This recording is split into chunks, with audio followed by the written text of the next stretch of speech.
তো আজকে দেখো ক্লাস 7-এর ইংলিশের ডাফ অ্যান্ড ডাটি যে বইটা রয়েছে তুলসী প্রকাশনীর, এর দেখো 329 পেজের যে এক্সারসাইজগুলো রয়েছে, অর্থাৎ আজকে দেখো মডেল সেট নাম্বার 19। তো এটা দেখো থার্ড সামেটিভ ইভ্যালুয়েশন, এর এক্সারসাইজগুলো করানো হবে। তো দেখো এই থেকে দেখো অ্যান্সার দ্য ফলোয়িং কোয়েশ্চেন্স, অর্থাৎ নিচের প্রশ্নগুলির উত্তর এখানে লিখতে বলা আছে। 1 নাম্বার দেখো name some of the books written by sir J C Bose, অর্থাৎ জেসি বোসের দ্বারা লেখা বইয়ের নামগুলো কিন্তু লিখতে বলা হচ্ছে। তো কী লিখবে দেখো, the name of some of the books written by J C Bose আর রেসপন্স ইন দ্য লিভিং। এরপরে দ্বিতীয় নম্বরে কি প্রশ্ন রয়েছে দেখো, where did sir Jagadish Chandra Bose found the Bose Institute. তো এর উত্তরটা কী লিখবে দেখো, তো sir Jagadish Chandra Bose founded the, অর্থাৎ গঠন করেছিলেন the Bose Institute in Kolkata, অর্থাৎ কলকাতায় তিনি গঠন করেছিলেন। এরপরে বিয়েরগুলো দেখো, write for true and for false statement. তো ট্রু ফলসগুলো কিন্তু লিখতে বলা হচ্ছে। 1 নাম্বার দেখো, knighthood was conferred to him in 1917, এটা হয়ে যাবে ট্রু। এরপরে দ্বিতীয় নাম্বার দেখো, Bose did not receive the award fellow of the Royal Society, অর্থাৎ বোস কিন্তু এই যে অ্যাওয়ার্ডটা fellow of the Royal Society এটা কিন্তু পেয়েছিলেন না, এটা হয়ে যাবে ফলস। এরপর 3 নাম্বার দেখো, J C Bose was the first writer of science fiction in Bangla, এটা হয়ে যাবে কিন্তু ফলস। এরপরে 4 নাম্বার দেখো, Bose Institute was not the creation of Bose, তো এটাও কিন্তু ফলস হবে, যেহেতু বোস ইনস্টিটিউটটা কিন্তু জগদীশ চন্দ্র বোস গঠন করেছিলেন। এরপরে 5 নাম্বার দেখো, Bose passed away earlier than 1937, তো এটা কিন্তু হয়ে যাবে, এটাও কিন্তু ফলস হবে, যেহেতু তিনি 1937-এ ডায়েড করেছিলেন, মৃত্যুবরণ করেছিলেন। এরপরে 2-এর দাগেরগুলো দেখো, 2-এর দাগে একটা সিন দেওয়া রয়েছে দেখো, পোয়েম। তো এর এক্সারসাইজগুলো দেখো। তো এ থেকে দেখো, টিক দ্য কারেক্ট অল্টারনেটিভ। তো 1 নাম্বারে দেখো, দ্য গার্ল ওয়াজ, তো মেয়েটি কেমন ছিল, এটা হয়ে যাবে সিম্পল। দ্বিতীয় নাম্বার দেখো, দ্য গার্ল ডুয়েল সিন, তো ডুয়েল কোথায় বাস করতো, এটা হয়ে যাবে হার্ট। 3 নাম্বার দেখো, the girl feels live in every, এটা হয়ে যাবে all parts of the body.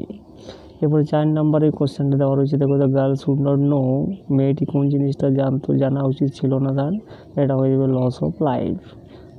এরপরে 5 নাম্বার দেখো, গার্লস হেয়ার ওয়াজ, অর্থাৎ মেয়েটির চুলগুলো কেমন ছিল, ঠিক ছিল, অর্থাৎ পুরো মোটা ছিল। এরপরে বিয়েরগুলো দেখো, অ্যান্সার দ্য ফলোয়িং কোয়েশ্চেন্স। তো 1 নাম্বার দেখো, how was the girl describe by the speaker, অর্থাৎ মেয়েটি কেমন ছিল সেটা কিন্তু বর্ণনা করতে বলা হচ্ছে। তো কী লিখবে দেখো, the girl was 8 years old, her hair was thick with many a curl that cluster round her head. এরপরে দ্বিতীয় নাম্বার দেখো, what does a simple child do, অর্থাৎ সিম্পল চাইল্ডটা কী করে, তো কী লিখবে দেখো, simple child lightly draws its breath. 3 number দেখো, where did the girl live, অর্থাৎ মেয়েটি কোথায় বাস করতো, তো কী লিখবে দেখো, the girl lived in A cottage, অর্থাৎ কটেজে বাস করতো। এরপরে আনসিনের এক্সারসাইজগুলো দেখো।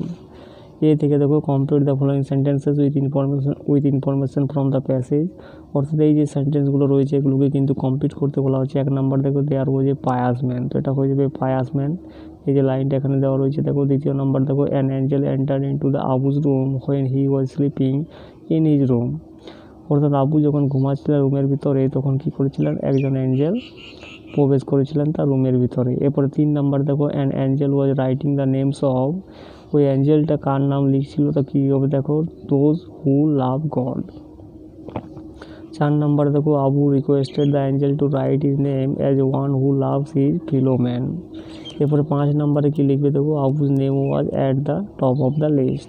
এরপরে বিয়েরগুলো দেখো, match the words in column A with their meanings in column B, অর্থাৎ এই যে ওয়ার্ডসগুলো রয়েছে এগুলোকে কিন্তু ম্যাচ করতে বলা হচ্ছে। ভ্যানিশড, যেটা হয়ে যাবে কিন্তু ডিসঅ্যাপিয়ার, অদৃশ্য হয়ে গিয়েছিল। এরপরে দেখো, অ্যাঞ্জেল, যেটা হয়ে যাবে কিন্তু এই যে রয়েছে লাস্টে যে অপশানটা রয়েছে ডিভাউট। এরপরে অ্যাপিয়ার দেখো, উপস্থিত হয়েছিল, যেটা হয়ে যাবে বিকাম ভিজিবল। পায়াস মানে ধার্মিক, যেটা হয়ে যাবে কিন্তু ডিভাইন মেসেঞ্জার, অর্থাৎ পায়াসটা হবে এখানে ডিভাউট এবং অ্যাঞ্জেলটা হয়ে যাবে ডিভাইন মেসেঞ্জার, আর রিপ্লাইটা হয়ে যাবে কিন্তু এখানে অ্যান্সার। এরপরে সিয়েরগুলো দেখো, rearrange the following sentences in their proper order, অর্থাৎ এই যে সেন্টেন্সগুলো রয়েছে এগুলোকে কিন্তু রিঅ্যারেঞ্জ করতে বলা হচ্ছে। 1 নাম্বার দেখো, the angel told him that his name was not there, এটা হবে 4 নাম্বার। দ্বিতীয় নাম্বারে যে লাইনটা রয়েছে সেটা হবে 2 নাম্বার। 3 নাম্বারে যে লাইনটা রয়েছে সেটা হয়ে যাবে 5 নাম্বার, আর 4 নাম্বারে যে লাইনটা রয়েছে সেটা হবে 3 নাম্বার। আর 5-এ যেটা রয়েছে, one night I saw an Angel writing something in a book of gold, সেটা হয়ে যাবে কিন্তু 1 নাম্বার। এরপরে দেখো 4-এর দাগের ডু এজ ডিরেক্টেড। 1 নাম্বার দেখো শের খান, তো এটা পাস্ট পারফেক্ট টেন্সে এটাকে পাস্ট পারফেক্ট টেন্স ইউজ করতে বলা হচ্ছে। তো পাস্ট পারফেক্ট টেন্স মানে কি, সাবজেক্ট করে একটা হ্যাড বসে, হ্যাড এবং সবসময় V3 হয়, জাম্প ইন্টু ক্যাম্প ফায়ার। দ্বিতীয় নাম্বার দেখো এখানে সুপারলেটিভ ডিগ্রি ইউজ করতে বলা হচ্ছে, তো লাভলিটা হয়ে যাবে এখানে লাভলিয়েস্ট। 3 নাম্বার দেখো অ্যাপ্রোপ্রিয়েট মডেল ইউজ করতে বলা হচ্ছে, তো কী হবে দেখো we should save trees for a better future. 4 number দেখো এখানে প্রেফিক্স যুক্ত করতে বলা হচ্ছে ক্রেডিবল, যেটা হয়ে যাবে the your story is incredible, তো এটা হয়ে যাবে ইন যুক্ত হবে। 5 নাম্বার দেখো এখানে নেরেশন চেঞ্জ করতে বলা হচ্ছে, এটা রয়েছে অ্যাসার্টিভ সেন্টেন্সে, এবং এটা রয়েছে ইউনিভার্সাল ট্রুথে, তো এটার কিন্তু কোনো চেঞ্জ হবে না। দেখো the teacher said that honesty is the best policy. এরপরে 6 নম্বরে দেখো fill in the blank with appropriate preposition. এখানে অ্যাপ্রোপ্রিয়েট প্রিপোজিশন বসাতে বলা হয়, the tiger jump into the river water. 7 number দেখো you sing as busy as a bee, তো এখানে বসবে বিজি। এরপরে 8 নাম্বার দেখো I found my brother's toothbrush but I could not find my, তো এখানে বসবে মাই। এরপরে 9 নাম্বারে দেখো এখানে অ্যাপোস্ট্রফি ইউজ করতে বলা রয়েছে, তো কী হবে দেখো দে হ্যাভ গান টু, তো এটাকে কন্ট্রাক্টেড ফর্মে লিখলে কিন্তু অ্যাপোস্ট্রফিটা বসবে, they have gone to school. এরপরে 10 নাম্বার দেখো make sentence with the following words, তো এখানে সেন্টেন্স তৈরি করতে বলা আছে হোল দিয়ে, the corona virus was spreaded, এটা হয়ে যাবে কিন্তু হোলি। এরপরে 11 নাম্বার দেখো এখানে পার্টিসিপেল অ্যাডজেক্টিভটাকে আন্ডারলাইন করতে বলা হচ্ছে, তো এখানে বার্কিংটা হয়ে যাবে কিন্তু পার্টিসিপেল অ্যাডজেক্টিভ। এরপরে 12 নাম্বার দেখো পাস্ট কন্টিনিউয়াস টেন্স এখানে ইউজ করতে বলা হচ্ছে, পাস্ট কন্টিনিউয়াস টেন্স মানে একটা ওয়াজের বসে, তো এখানে দেখো ভয়েস রয়েছে, তাহলে এটা এখানে বসবে ওয়ের কন্টিনিউয়াস মানে ভার্বের সাথে আইএনজি, তাহলে প্লেয়িং ক্রিকেট। একইভাবে দেখো এখানে 13 নাম্বারে কী দেওয়া রয়েছে দেখো WH ওয়ার্ড ইউজ করতে, হুজ ব্যাগ ইজ দিস, এখানে বসে হুজ। এরপরে 14 নাম্বারে দেখো এখানে অল্টারনেটিভ ইউজ করতে, এখানে অল্টারনেটিভটাকে টিক চিহ্ন করতে বলা হচ্ছে, তো দেখো Ram as will some is, তো এখানে ইজ বসবে। এবং 15 নাম্বার দেখো অল দ্য নাইভস, যেহেতু অল দ্য লেখা আছে তার জন্য এটা বহুবচন বসবে, নাইভস আর ব্ল্যাঙ্ক।